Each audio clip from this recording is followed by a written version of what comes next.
இன்றே டவுன்லோட் செய்து உங்கள் ஃபேவரட் ஷோக்களை என்ஜாய் பண்ணுங்க.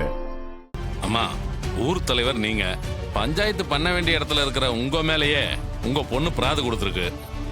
அம்மா, இதுக்கு நாங்க என்ன பண்றதுனே தெரியலம்மா.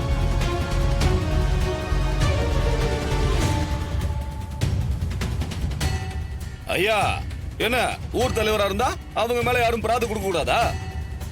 பெத்த பொண்ணு அவங்க மேல புகார் கொடுக்கறாங்கன்னா அதுல உண்மை இல்லாமலா இருக்கும்? சிவனாண்டி, புகார்ல உண்மை இருக்கா இல்லையான்னு விசாரிச்சு பார்த்தா தானே தெரியும். அதுக்குள்ள நீயே உண்மை இருக்குன்னு சொன்னா எப்படி? சரிங்கய்யா, விசாரணைய சீக்கிரம் ஆரம்பிங்க. ஏன் நேரத்தை இப்படி கடத்திக்கிட்டே இருக்கீங்க? அம்மா, நீங்க உட்காருங்கம்மா. யோ, அம்மாவுக்கு சேர் எடுத்து போடுங்கய்யா. ஐயா, என்ன நடைமுறையில் இல்லாத பழக்கத்தை உண்டு பண்றீங்க? புகார் யார் மேல வந்திருக்கோ அவங்கள நிக்க வச்சு விசாரிச்சு தானே பழக்கம். இவங்களை மட்டும் என்ன ஸ்பெஷலா உட்கார சொல்றீங்க? ஏன்பா, அவங்க ஊர் தலைவராச்சே, அதனாலதான் உட்கார சொன்னேன். ஐயா, இங்க பாருங்க, ஊர் தலைவரோ சாதாரண ஆளோ இங்க எல்லாருக்கும் ஒரே நடைமுறை தான். அதெல்லாம் எதுவும் மாத்தக்கூடாது. இப்போ என்ன? நான் நின்னுகிட்டு புகாருக்கு பதில் சொல்லணும், அவ்வளவுதானே? நான் நிக்கிறேன், எனக்கு ஒன்னும் பிரச்சனை இல்லை. ஐயா, நீங்களும் அந்த புகார் என்னன்னு விசாரிச்சு தீர்ப்பு சொல்லுங்க. அம்மா, உன்னோட புகார் என்னன்னு சொல்லுமா. என் ஹஸ்பண்ட நேத்துல இருந்து காணோம். அவரு கடைசியா எங்க அம்மாவை தான் பார்க்க போனாரு. அதுக்கப்புறம் அவரு வீட்டுக்கே வரல. இவங்க தான் என் புருஷனை ஏதோ பண்ணிருக்கணும். பஞ்சாயத்துல நல்லா விசாரிச்சு அவரை என்கிட்ட ஒப்படைக்கணும்.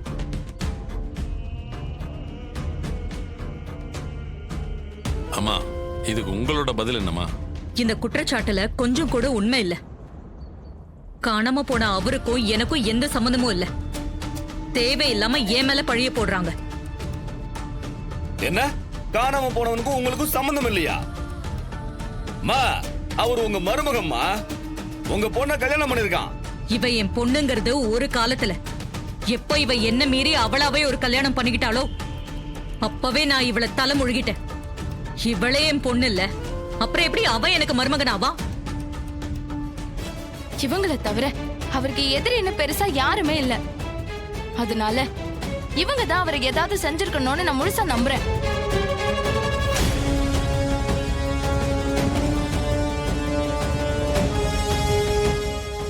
பரவாயில்ல, நாம நினைச்சதை விட துர்கா அவ அம்மா மேல ரொம்ப கோவமா தான் இருக்கா.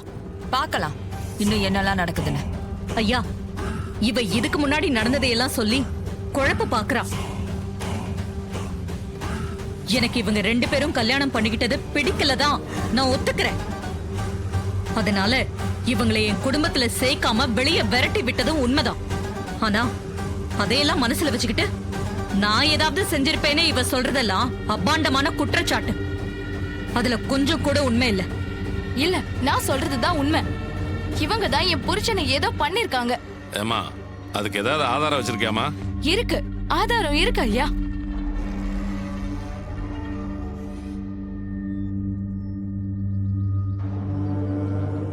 அது என்ன ஆதாரம்? காட்டு. இது அவரோட செல்போன், இது அவரோட செப்பல். இந்த 2மே என் நவீனோடது, என் புருஷனோடது. இது என் அம்மாவோட வளையல்.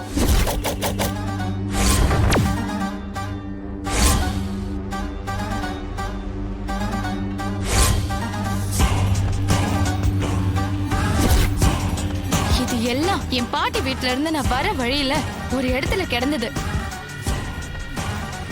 ஆமா, அது ஏன் வளையல் தான். ஆனா அந்த வளையல் எப்படி வெளியே போச்சுன்னே எனக்கு தெரியல. யாரோ என் மேல பழிய போடுறதுக்கு தான் இந்த வேலையை செஞ்சிருக்கணும். செய்யறதெல்லாம் செஞ்சுட்டு சும்மா நடிக்காதீங்க.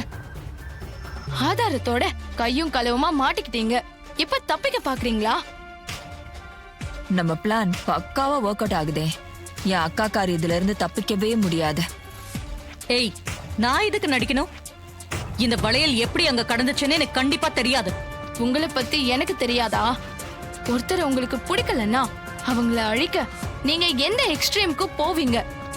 நவீன உங்களுக்கு பிடிக்கல, அதனாலதான் அவரை ஏதோ பண்ணிட்டீங்க.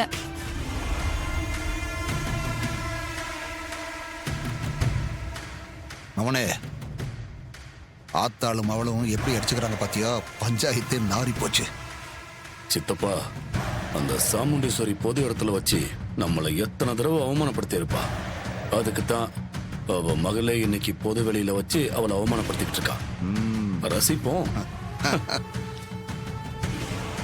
துர்கா, கொஞ்சம் யோசிச்சு பேசு. நவீனோட செருப்பு செல்போன்லாம் அங்க கடந்துச்சுன்னு சொல்ற. உன் அம்மாவோட வலையிலும் அங்க இருந்துச்சுன்னு சொல்ற. தப்பு செய்யறவங்க அப்படி மாட்டிக்கிற மாதிரியா பண்ணுவாங்க? இதுல இருந்தே தெரியல. அவங்க மேல பழி போடுறதுக்காக யாரோ இதெல்லாம் கொண்டு வந்து அங்க போட்டிருக்காங்க. அப்படியே நேர்ல பார்த்தவ மாதிரி சொல்றானே. இருந்தாலும் இவனால எதையுமே நிரூபிக்க முடியாது. ஆமா துர்கா, சகல சொல்றதான் சரி. அத்தை எந்த தப்பும் பண்ணிருக்க மாட்டாங்க. தேவையில்லாம அத்தைய பஞ்சாயத்துல நிக்க வச்சு அசிங்கப்படுத்தாத. அவ்வளவுதான் நான் சொல்லுவேன். ஏய், அம்மாக்கு உன் புருஷனை பிடிக்கலதான், அதுக்காக அவரை ஏதாவது செஞ்சிருப்பாங்கன்னு நினைக்கிறது முட்டாள்தனம். நீ வீட்டை விட்டு போனதுக்கு அப்புறம் அவங்க என்னைக்காவது உனக்கு தொந்தரவு கொடுத்திருக்காங்களா? பாட்டி வீட்டுல நீ இருக்கிறத கூட அம்மா எதிர்க்கலையே. அவங்களுக்கு ஒருத்தரை பிடிக்கலன்னா ஒதுங்கிக்குவாங்க, அவ்வளவுதான்.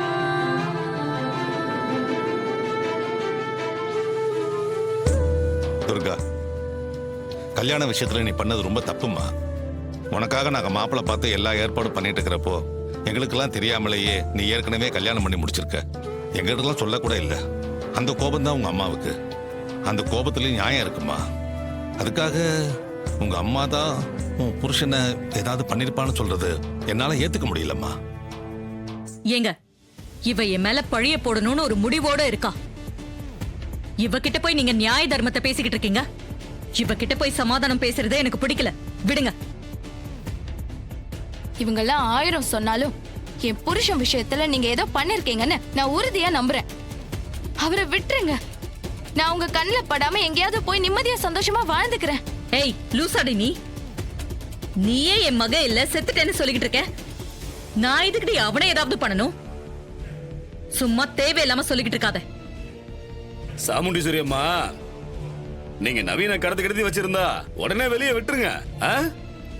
இல்லன்னா உங்க பொண்ணு போலீஸ் அது இதுன்னு போய் உங்க பேரை டேமேஜ் பண்ணிடுற போது. ஐயா, இப்ப சொல்றேன், நல்லா கேட்டுக்கங்க. ஊரு பஞ்சாயத்தை மதிச்சு நான் இங்க வந்து புகார் கொடுத்திருக்கேன்.